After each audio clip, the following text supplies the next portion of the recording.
जगह चित्रदुर्ग पुलिस थाना। 9 जनवरी 2024 को एक महिला अपने कुछ सामान के साथ इनोवा गाड़ी में बेंगलोर की तरफ जा रही होती है। उसी गाड़ी की चेकिंग होती है और चेकिंग में पता चलता है कि उस महिला के एक सूटकेस में 4 साल के बच्चे की लाश मरोड़ कर रखी गई हुई है और उसके ऊपर कपड़े डाले गए हैं। पता चलता है कि वो महिला उस बच्चे की मां लगती है। इस केस की मुख्य आरोपी सूचना सेठ बंगाल की हैं, लेकिन कई सालों से कर्नाटक के बेंगलुरु में रह रही थी। सूचना सेठ माइंडफुल एआई लैब नाम की एक कंपनी की फाउंडर और सीईओ भी हैं। सूचना की मां की मौत कब का हो चुकी है, लेकिन उनके जो पिता हैं वो अभी फिलहाल में कोलकाता में रहते हैं। पूरी घटना इस प्रकार से है। 6 जनवरी के दिन सूचना अपने 4 साल के बेटे के साथ गोवा के मशहूर होटल सोल बनियान ग्रांडे में उन्हें एक चेक इन किया था। वो 3 दिन के लिए यहाँ होटल बुक किया था। 6 तारीख को यहाँ आई थी, लेकिन 8 तारीख को ही सूचना ने रात के 10 बजे होटल स्टाफ से कहा कि उन्हें गोवा से बेंगलोर तक जाने के लिए एक टैक्सी चाहिए। होटल वालों को ये बात अटपटी लगी, क्योंकि गोवा से बेंगलोर के बीच की दूरी लगभग 550 किलोमीटर है और दोनों शहरों के बीच फ्लाइट भी लगातार चलती रहती है।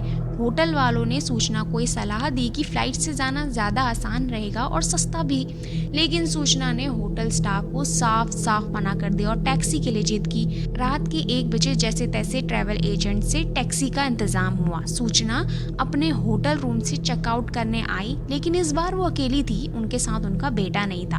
होटल वालों ने पूछा कि आपका बेटा भी आपके साथ था, वो कहाँ गया?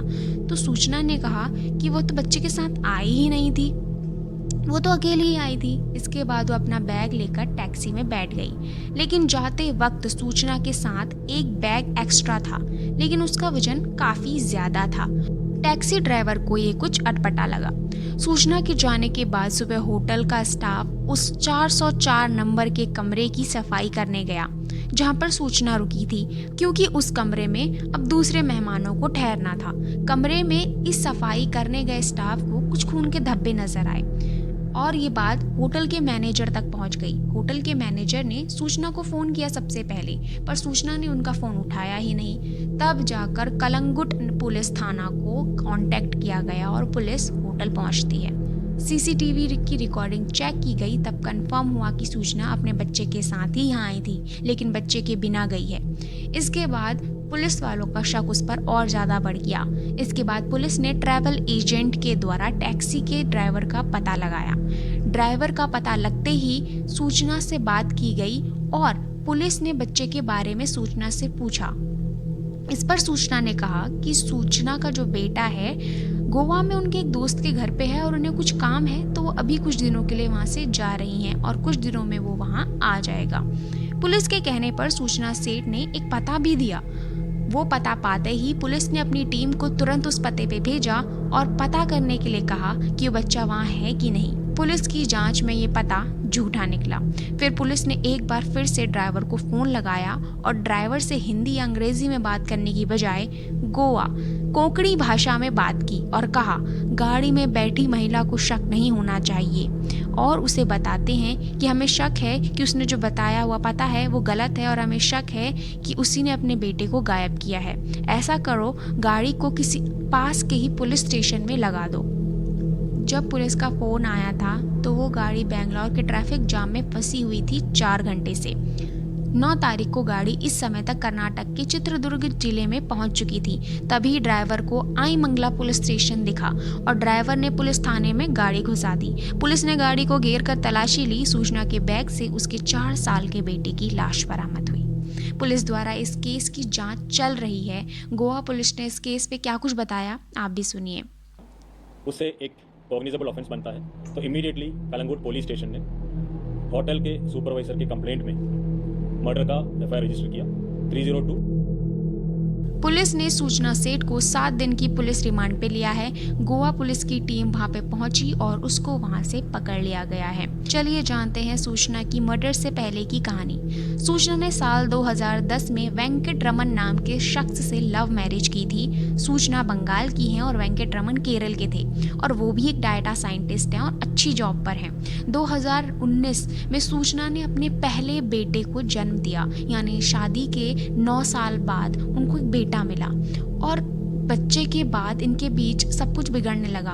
अगले ही साल 2020 में सूचना और उनके पति के बीच विवाद बहुत ज़्यादा बढ़ गया। सूचना ने अदालत में वेंकट रमन के ऊपर घरेलू हिंसा का भी आरोप लगाया था और महीने के 2 लाख देने की उनसे डिमांड रखी थी, लेकिन वेंकट रमन ने कहा कि वो सिर्फ 20,000 ही देंगे। 12 दिसंबर 2023 को फैमिली कोर्ट ने तीसरी सुनवाई में आखिरकार वेंकट रमन को अपने बेटे से हफ्ते में एक बार मिलने की सहमति दे दी, क्योंकि इससे पहले उनका मिलना मना था, क्योंकि उन्होंने उसके ऊपर घरेलू हिंसा का आरोप लगाया था और अदालत ने ये भी कहा था कि वो उनके आसपास भी ना जाए। लेकिन अपनी तीसरी सुनवाई में उनको मिलने की इजाज़त दे दी गई थी। दोनों ने कुछ ही दिनों में एक दूसरे से तलाक ले लिया, लेकिन सूचना इस कंडीशन से बिल्कुल खुश नहीं थी कि अब उनका बेटा अब उसके पति से मिल सकता है। इसलिए बेटा अपने पिता से ना मिल पाए, इसलिए वो इस संडे से पहले ही गोवा आ गई ताकि वेंकट रमन अपने बेटे से ना मिल पाए, क्योंकि वेंकट रमन अपने बेटे से बहुत ज़्यादा प्यार करता है और वो उनकी खुशी नहीं चाहती थी, इसलिए वो पहले ही गोवा आ चुकी थी। सूचना के बेटे की लाश को चित्रदुर्ग जिला अस्पताल के ही मुर्दाघर में रखवा दिया गया और वहीं उसका पोस्टमार्टम कंडक्ट हुआ। पोस्टमार्टम करने वाले डॉक्टर ने कहा कि सूचना की बेटे की मौत पोस्टमार्टम से 36 घंटे पहले ही हो गई थी। अगर 9 जनवरी की रात पोस्टमार्टम हुआ हो तो कत्ल 7 जनवरी की रात या 8 जनवरी की सुबह हो गया था। इसके बाद 10 जनवरी के दिन दोपहर में बच्चे का बैंगलोर के हरिश्चंद्र घाट पर अंतिम संस्कार कर दिया गया। घाट पर रोते हुए बिलखते परिजनों की तस्वीरें सोशल मीडिया पे सभी ने देखी। सूचना अपने आप को ये बतलाती रही कि अपने बेटे से बहुत प्यार करती है, उसने अपने बेटे का कत्ल नहीं किया। वो लगातार कह रही थी कि उसका बेटा सो गया था और उसकी मौत कैसे हुई उसे पता ही नहीं चला। सूचना के बयान की बात की जाए तो अपने बयान से बार बार भटक रही है और बता नहीं रही है पुलिस को कि आखिर उस दिन हुआ क्या था। वो अपने स्टेटमेंट बदलते ही जा रही है। हत्या का मामला साफ नहीं है, लेकिन फिर भी कहा जा रहा है कि सूचना ने सोचा कि इससे पहले कि उसका हस्बैंड और एक्स हस्बैंड अपने बेटे से मिले और अपने बेटे को ही ख़त्म कर दे और उसकी एकमात्र खुशी अपने पति से छीन ले। बताया गया है कि बच्चे के कत्ल से पहले वेंकट रमन ने अपने 4 साल के बेटे से इंडोनेशिया के जकार्ता से उसे वीडियो कॉल भी की थी और माना जा रहा है उस बातचीत के बाद ही कुछ ऐसा हुआ कि जिसकी वजह से सूचना को इतना गुस्सा आया कि उसने अपने बेटे की जान ले ली। कुछ घंटों बाद ही सूचना ने अपने बच्चे को तकिए से दम घोंटकर मार डाला। बच्चे को मरने के बाद वो खुद को भी ख़त्म करना चाहती थी, लेकिन उसने अपनी नस तक काट दी थी और वो खून जो पुलिस को मिला था वो वही खून था। जब पुलिस सूचना सेठ को ले जा रही थी तो उसके हाथों पर पट्टी भी हमें दिखी। पुलिस को होटल रूम से 2 कप सिरप की बोतल भी मिली है, जिसमें 1 कप सिरप की बोतल अपने साथ लेके आई थी और दूसरी कप सिरप की बोतल उन्होंने होटल स्टाफ से मंगवाई थी।